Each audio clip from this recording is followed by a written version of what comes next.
সুপ্রিয় শিক্ষার্থীবৃন্দ, আসসালামু আলাইকুম। আশা করি তোমরা সকলেই ভালো আছো। তো আজকে আমি প্রথম অধ্যায়ের দ্বিতীয় ক্লাসে হাজির হয়েছি তোমাদের ইম্পর্টেন্ট দুটি এমসিকিউ নিয়ে, যা তোমরা অলরেডি করেছো, অনেকে করছো বা বলে গিয়েছো যে এমসিকিউগুলো আসে কি আসে না। এই এমসিকিউ দুটো কিন্তু অনেক ইম্পর্টেন্ট দুটো এমসিকিউ। এই দুটো এমসিকিউ বারবার পরীক্ষা আসে। ধরো তোমরা মডেল টেস্ট দিচ্ছ, তাহলে প্রতি বছর দেখবা মডেল টেস্টের প্রত্যেকটা স্কুলের মডেল টেস্টে এরকম একটা এমসিকিউ রয়েছে। এবং যারা সালের কোশ্চেনগুলো দেখছো, সালের বোর্ডের কোশ্চেনগুলো সলভ করছো, সেখানে দেখবা এই ধরনের এমসিকিউ পেয়ে যাবো।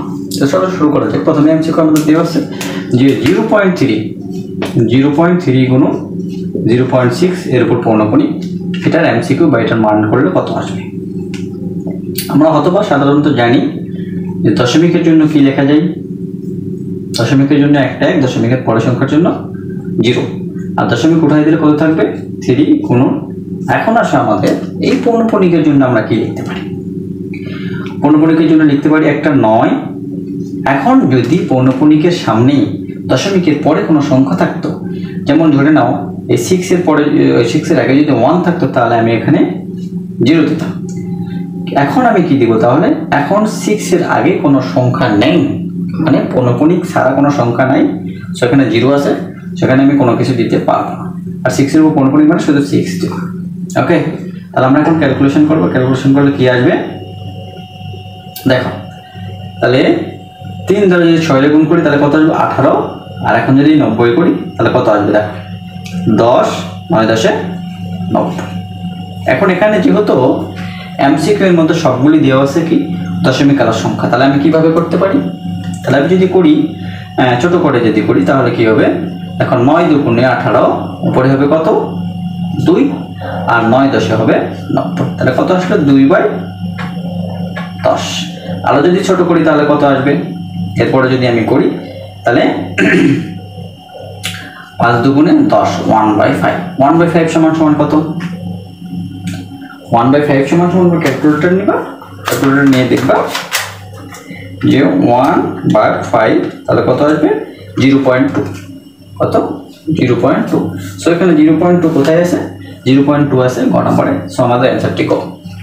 এখন প্রশ্ন হতে পারে যে 0.2 তো আরেক জায়গায় আছে, কিন্তু 0.2 এর উপর পৌনঃপুনিক, তাহলে এটা আমরা কি করতাম, এটা আমরা দিব না, এটা দেব। তাহলে 0.2 টা তোমরা দিবা, কেন দিবা, এটা যদি 0.2 এর উপর পৌনঃপুনিক থাকে, কিন্তু 0.2 যদি বারবার আসে, কয়বার বারবার আসতেই থাকে, মানে অনাবৃত অবস্থায় আসতেই রয়েছে তাই থাকে, সেক্ষেত্রে আমরা কি করব, একটি 2 উপর দিয়ে আবৃত্তি করে দিব, এটা মানে বোঝায় হচ্ছে বারবার আসতে আসে, সেক্ষেত্রে আমরা এটা অ্যান্সার দেব।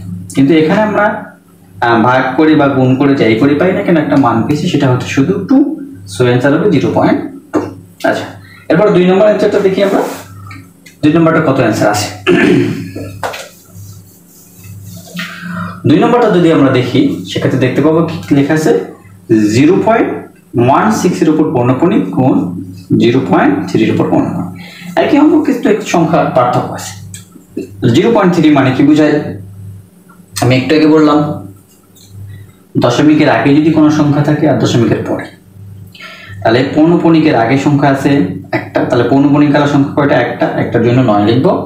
আর পৌনঃপুনিকের সংখ্যার আগে কয়টি সংখ্যা আছে, একটি, এর উপর পৌনঃপুনিক নেই, এর জন্য একটা 0 দিতে। তারপরে কি দিব 16।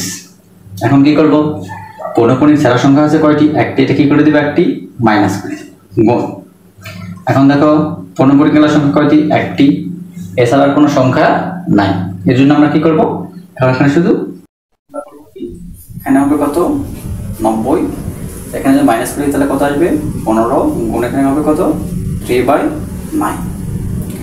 তাহলে এখন দেখো 15 দিয়ে 90 কাটানো যায়, ভাঙা যায়, ভাঙে যদি তাহলে কত হবে